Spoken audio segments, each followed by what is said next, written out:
ஆகாய் தீர்க்கதரிசியின் புஸ்தகம் 1 அதிகாரம். ராஜாவாகிய தரியு அரசாண்ட 2 வருஷம் 6 மாதம் 1 தேதியிலே கர்த்தருடைய வார்த்தை ஆகாய் என்னும் தீர்க்கதரிசியின் மூலமாய் செயல்தியேலின் குமாரனாகிய செருபாபேல் என்னும் யூதாவின் தலைவனுக்கும் யோத்சதாக்கின் குமாரனாகிய யோசுவா என்னும் பிரதான ஆசாரியனுக்கும் உண்டாகி அவர் சொன்னது என்னவென்றால், இந்த ஜனங்கள் கர்த்தருடைய ஆலயத்தை கட்டுகிறதற்கு ஏற்ற காலம் இன்னும் வரவில்லை என்கிறார்கள் என்று சேனைகளின் கர்த்தர் சொல்லுகிறார். ஆனாலும் ஆகாய் என்னும் தீர்க்கதரிசியின் மூலமாய் கர்த்தருடைய வார்த்தை உண்டாகி அவர் சொல்லுகிறார், இந்த வீடு பாழாய் கிடக்கும்போது நீங்கள் மச்சுப்பாவப்பட்ட உங்கள் வீடுகளில் குடியிருக்கும்படியான காலம் இதுவோ? இப்போதும் சேனைகளின் கர்த்தர் சொல்லுகிறார், உங்கள் வழிகளை சிந்தித்துப் பாருங்கள்.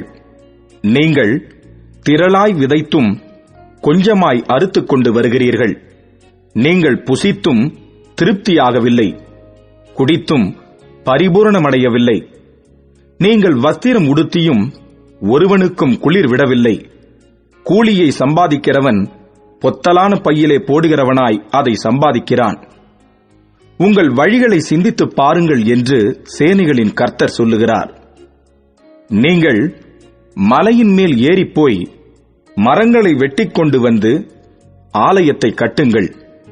அதன் பேரில் நான் பிரியமாய் இருப்பேன். அதனால் என் மகிமை விளங்கும் என்று கர்த்தர் சொல்லுகிறார். அதிகமாய் வரும் என்று நீங்கள் எதிர்பார்த்திருந்தும் இதோ கொஞ்சம் கிடைத்தது. நீங்கள் அறுத்து வீட்டுக்கு கொண்டு வந்தும் நான் அதை ஊதிப் போடுகிறேன். எதி நிமித்தம் என்றால், என் வீடு பாழாய் கிடக்கும்போது நீங்கள் எல்லாரும் அவனவன் தன் தன் வீட்டிற்கு ஓடிப்போகிறீர்களே, இது நிமித்தமே என்று சேனைகளின் கர்த்தர் சொல்லுகிறார். ஆதலால் உங்கள் மேல் இருக்கிற வானம் பனியை பெய்யாமலும் பூமி பலனை கொடாமலும் போயிற்று. நான் நிலத்தின் மேலும் மலைகளின் மேலும் தானியத்தின் மேலும் புது திராட்சரசத்தின் மேலும் எண்ணெயின் மேலும் பூமியில் விளைகிற எல்லாவற்றின் மேலும் மனுஷரின் மேலும் மிருகங்களின் மேலும் கைப்பாடு அனைத்தின் மேலும் வறட்சியை வருவித்தேன் என்றார்.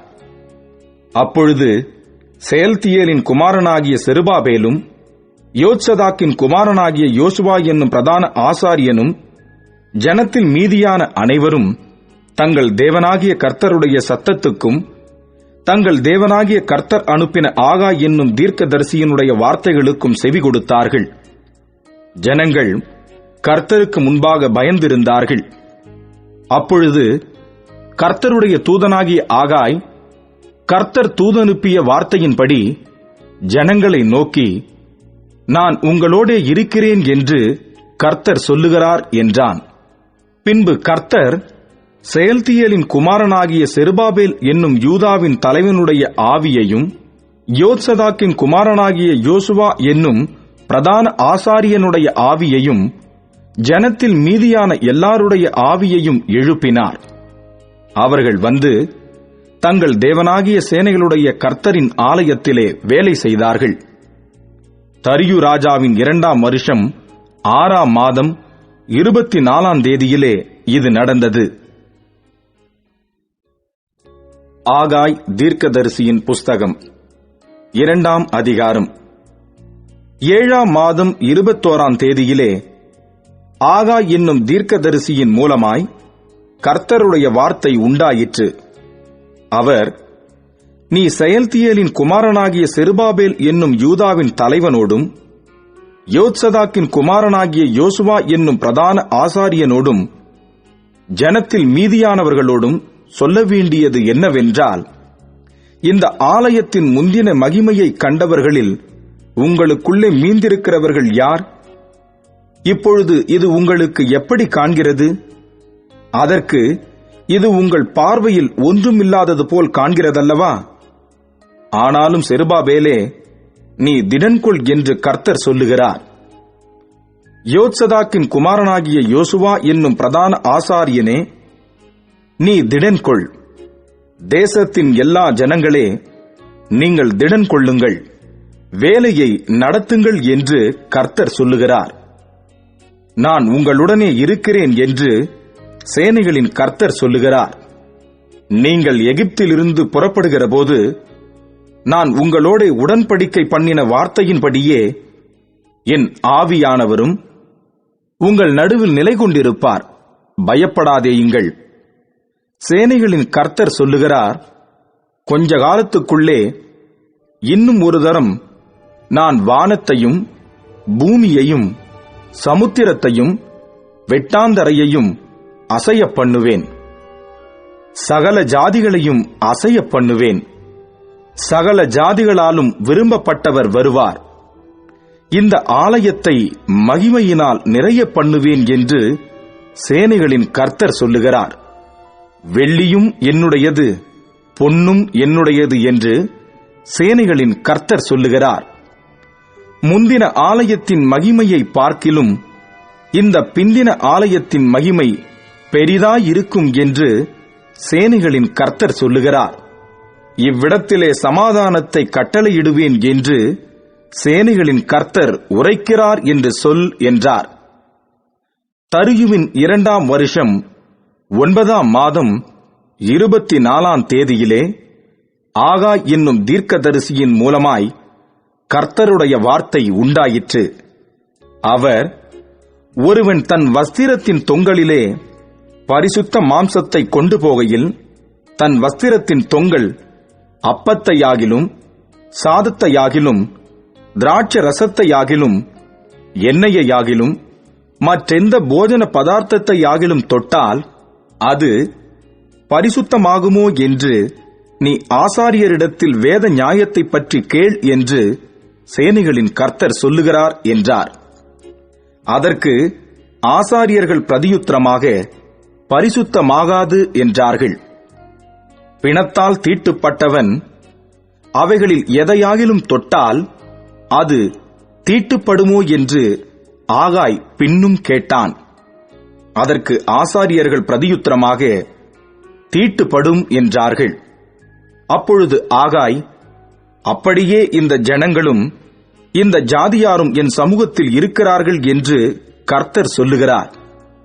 அவர்களுடைய கைகளின் எல்லா கிரியைகளும் அப்படியே இருக்கிறது.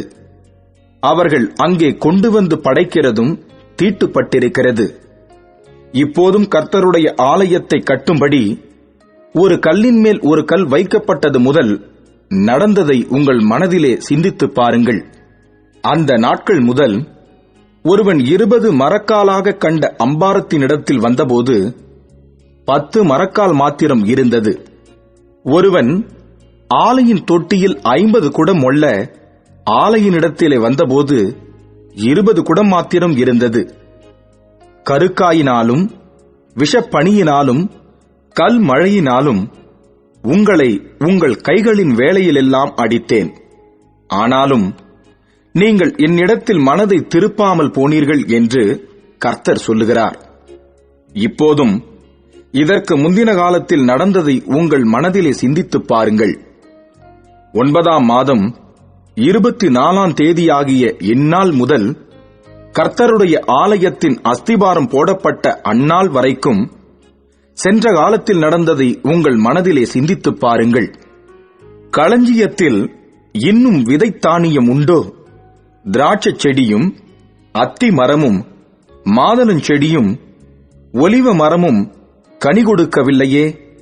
நான் இன்று முதல் உங்களை ஆசீர்வதிப்பேன் என்று சொல்லுகிறார் என்றான். 24ஆம் தேதியாகிய அந்நாளிலே கர்த்தருடைய வார்த்தை 2ஆம் விசை ஆகாய் என்பவனுக்கு உண்டாகி, அவர், நீ யூதாவின் தலைவனாகிய செருபாபேலோடே சொல்ல வேண்டியது என்னவென்றால், நான் வானத்தையும் பூமியையும் அசைய பண்ணி ராஜ்யங்களின் சிங்காசனத்தை கவிழ்த்து ஜாதிகளுடைய ராஜ்யங்களின் பலத்தை அழித்து ரதத்தையும் அதில் ஏறியிருக்கிறவர்களையும் கவிழ்த்து போடுவேன். குதிரைகளோட அவைகளின் மேல் ஏறி இருப்பவர்களும் அவரவர் தங்கள் தங்கள் சகோதரனின் பட்டயத்தினாலே விழுவார்கள். சேனைகளின் கர்த்தர் சொல்லுகிறார், செயல்தியேலின் குமாரனாகிய செருபாபேல் என்னும் என் ஊழியக்காரனே, உன்னை நான் அந்நாளிலே சேர்த்துக் கொண்டு உன்னை முத்திரை மோதிரமாக வைப்பேன் என்று கர்த்தர் சொல்லுகிறார். நான் உன்னை தெரிந்து கொண்டேன் என்று சேனைகளின் கர்த்தர் உரைக்கிறார் என்று சொல் என்றார்.